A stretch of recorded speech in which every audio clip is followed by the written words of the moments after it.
बहुत जोक चल रहा है सोशल मीडिया पे, लोग कह रहे हैं कि उत्तर प्रदेश में ही चाचा भतीजे नहीं होते, महाराष्ट्र में भी होते हैं।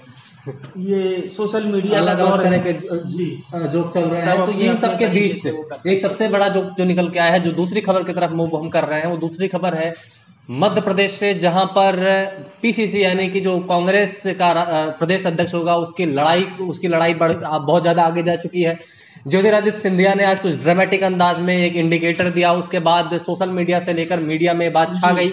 महज 1 घंटे के अंदर ट्विटर पे तीसरे और चौथे नंबर पे ट्रेंड करने लग गया। जी, ज्योतिरादित्य सिंधिया ने पहले अपने नंबर पे, ट्विटर पहले नंबर हैंडल से लेटर ऑन पहले जी नंबर पे हो जी गया होगा, जी जब तक मैंने फॉलो किया 3 नंबर और 4 नंबर पे जी लगातार ट्रेंड कर रहा था। और जो है ज्योतिरादित्य सिंधिया ने, खबर यह है कि ज्योतिरादित्य सिंधिया ने अपने ट्विटर हैंडल से पूर्व सांसद और जो उनका पद था कांग्रेस में, उसका पद जो उन्होंने वहां पर लिख रखा था बायो में, उसको हटा दिया और साफ साफ अपने आप को एक लोक सेवक लिख लिए। तो राजा से सीधा लोक सेवक हो लोक जाना, सेवक हो गए। ये बहुत कम पच रहा है और लोगों को ये इस तरफ इशारा कर रहे हैं, लोग इस तरह की चर्चा कर रहे हैं कि हो सकता हो कि बीजेपी की तरफ जाए। और दूसरा ट्रेंड इसी बीच में भी चलने लग गया कि मामा वापस आ रहे हैं। बिल्कुल, क्या फॉलो किया आपने पूरा दिन आज? मैंने लोकनीति के माध्यम से, आप जाकर पढ़ भी सकते हैं, सबसे पहले हमने ये खबर चलाई थी, लोकनीति ने प्रमुखता से इस खबर को चलाया था कि सबसे पहली खबर ये थी कि एकदम से ज्योतिरादित्य सिंधिया जो है वो चेंज क्यों हो गए। उनका जो उन्होंने ट्विटर में एक अबाउट होता है जिसमें हम अपनी जानकारी, बायो जिसमें हम अपनी जानकारी डालते हैं, तो वहां से उन्होंने क्रिकेट का प्रशंसक और खुद को लोक सेवक होना बताया। और मैं आपको बताना चाहता हूं, अभी हमने एक खबर चलाई थी, 1.9 मिलियन फॉलोअर्स थे उनके, ठीक है जी। मतलब ये कांग्रेस के पद पे रहते रहते, और जैसे ही वो पद में आ जाते हैं, कहाँ पे, लोक सेवक और क्रिकेट के प्रशंसक के तौर पे, तो एकाएक उनके 1 लाख फॉलोअर बढ़ जाते हैं। हालांकि एक निजी मीडिया एजेंसी को जवाब देते हुए उन्होंने कहा कि तकरीबन 1 माह पहले मैंने ये बदल लिया था, हालांकि वो भी जांच का विषय है, तो और ये मैंने जनता के कहने पर ही बदला था। लेकिन हमने इसके बाद ये देखा कि कांग्रेस में सिंधिया गुट की एक मंत्री है जिनका नाम है इमरती देवी, महिला बाल विकास विभाग है, बहुत महत्वपूर्ण विभाग होता है। उन्होंने, मंत्री साहब ने सुबह 11 बजे अपना अबाउट चेंज किया था और खुद को ट्विटर पे जी ट्विटर पे, और इसके बाकायदा फोटो मौजूद है जो हमने अभी ये खबर में चलाए हैं द लोकनीति मीडिया में। स्क्रीन पे किनारे देख रहे होंगे 2 तरह की फोटो जो आपको दिखाई जा रही है, एक पहले की है, एक बाद की। आप अपनी बात बताएं। जी, तो ये खबर भी हमने चलाई थी, और ये खबर ये थी कि सुबह 10:30 बजे मैडम का जो ट्विटर अकाउंट है उसका अबाउट जो है वो केवल डबरा की एक विधायक और खुद को कांग्रेस का एक एक्टिविस्ट के तौर पे, लेकिन जब 2:50 पे हमने उनका ट्विटर अकाउंट देखा तो वो मंत्री बन चुकी थी, शपथ ले ठीक चुके है, थे, दोबारा शपथ ले ली। हाँ मंत्री बन चुकी थी। और उन्हें किस नेताजी ने बोला, ये एक जो है इसको पता करना पड़ेगा। बहरहाल ये चेंजेस हुए।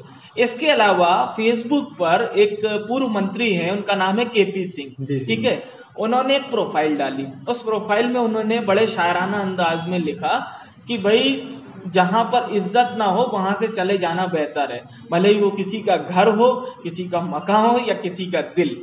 तो इस चीज को भी आप उससे जोड़ के देख सकते हैं, क्योंकि ये महत्वपूर्ण इसलिए हो जाता है क्योंकि ये स्वागत भी कर रहे हैं। जी, मैं एक मिनट, केपी सिंह वही हैं जो पूर्व मंत्री थे और अभी मंत्रिमंडल में शामिल न किए जाने से खफा भी थे, और सार्वजनिक मंचों से इसकी घोषणा भी वो कर चुके थे। विवेक, एक चीज मैं आपसे जानना चाहता हूँ कि ये जो पूरी नौटंकी है, ये आज की नौटंकी नहीं है।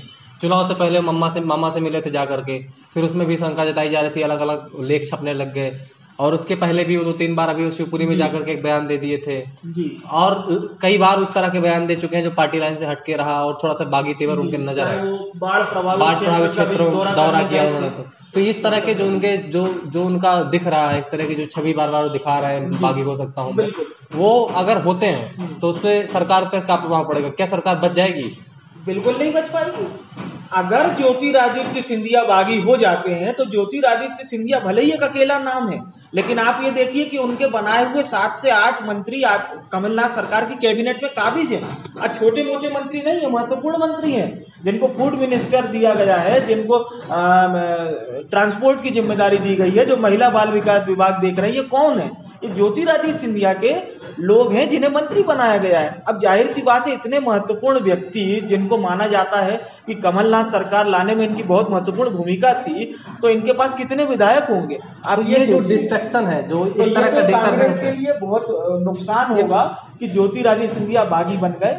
और ट्विटर पे जैसे आपने हैशटैग बताया था, ये तमाम चीजें वहीं से आ रही है। एक चीज जो प्रश्न आ रहा है मेरे मन में कि इस तरह की चीजें, जैसे हम और आप लगातार यहाँ पत्रकारिता कर रहे हैं, चीजों को फॉलो कर रहे हैं, ये जो डिस्ट्रक्शन है सरकार में, कमलनाथ डिस्ट्रैक्ट हो ही रहे होंगे इस पूरे प्रकरण से।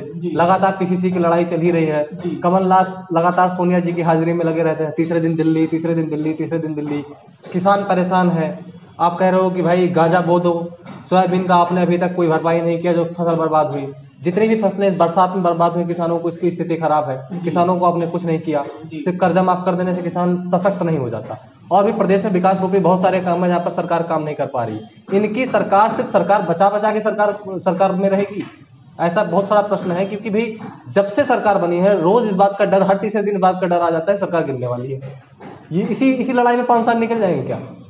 देखिए, सरकार का डर वाला जो जुमला है, वैसे तो अब उससे काफ़ी बेहतर स्थिति में है कमलनाथ गवर्नमेंट, लेकिन जिस तरह के बयान आते हैं, जिस तरह की बातें खुलकर सामने आती हैं, उसको देखकर ये हमेशा एक अंदेशा जरूर लगा रहता है कि भाई सब कुछ ठीक ठाक चल रहा है कि नहीं। क्योंकि हमने अभी देखा था एक बड़े समाचार पत्र में कमलनाथ जी का जन्मदिन था, 18 नवंबर की बात कर रहा हूं मैं, और उसमें उनका, सोचिए, हाँ, मैं आपको बधाई दूंगा तो आपसे जुड़ा हुआ विवाद केवल उसमें लिखूंगा, और जबकि प्रेषक का नाम मध्य प्रदेश कांग्रेस कमेटी हो।